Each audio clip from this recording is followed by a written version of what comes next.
गाँव में कौलिक वृत्ति जो मान कुटीर शिल्प जो मान से जीवन केबे क्या पाखे हाथ पातती नहीं से अकर्मण्य हो बसती नहीं जड़े लोक चाकरी करुच्ची 58 वर्ष 60 वर्ष पर चाकरी विदा कर दिया तरह चाकरी कर बयस चलीगला अवसर नहीं जाए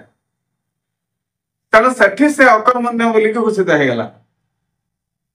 किंतु गाँ गहरी जड़े लोकटे जे दौड़ी बोलुची जे लुगाटा बुणुची जे कमर काम करुची जे काठ काम करुची से जते तार बयस बढ़ुव से तार दाम बढ़ुव जिनसर आदृति से बढ़ुव कारण से बहुत अभिज्ञ से केते वर्ष धरी काम कला हाथ गोटे जादू अच्छी तो 60 वर्ष पर कहीं अवसर नियंती नहीं बर 60 वर्ष पर कामटा को आहरी अधिक स्वीकृति मिले सम्मान मिले श्रद्धा मिले से गाँ गहर गोटे बुढ़ाटे बुढ़ीटे गोटे लोकटे मरवा पर्यंत से निजक भावे ना जे मुझे बेकार बेकारी शब्द ग्राम्य संस्कृति रे नहीं जब पर्यंत कुटीर शिल्प बंची बेकारी शब्द आसला अधिक पाठ पढ़ी अधिक ज्ञानी बोली कहूला लोक जो चाकरी न पाइले पाठ पढ़ा बेकार है तुम बहुत पाठ पढ़ल इंजीनियरिंग कल मेडिकल पढ़ तुम चाकरीटा मिलला बेकार गाँ गहले युवक चाकरी करनी से खाली ना शब्द शिखी कि कम कर शिखी सी बेकार नुह सब लोग तारी पाखे आसिक रुंड हे आम घर आसिक कमप्लेट करदे करदे ग्राम्य संस्कृति बेकारी सृष्टि करे ना कारण से श्रम भित्तिक से संस्कृति सहरांचल जिते जी पाठ पढ़ी था जिते डॉक्टरेट कर डिलीट कर मेडल पाई गोल्ड मेडल पाई जो गोटे चाकरी न पाइला बेकार पाठ पढ़ा सब ही मूल्य नहीं वर्तमान से ही अपसंस्कृति गाँव में व्यापक भाव में माड़ी जाए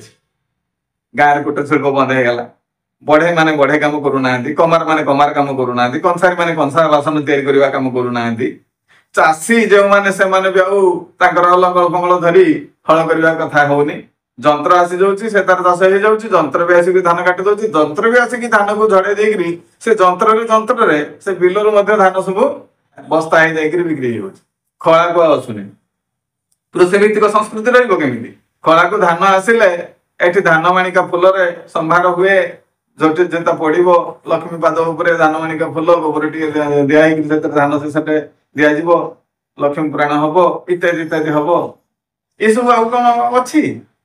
जो मान बसैवाई धान जी दरकार से तो मिलूनी आ संस्कृति बचे केमी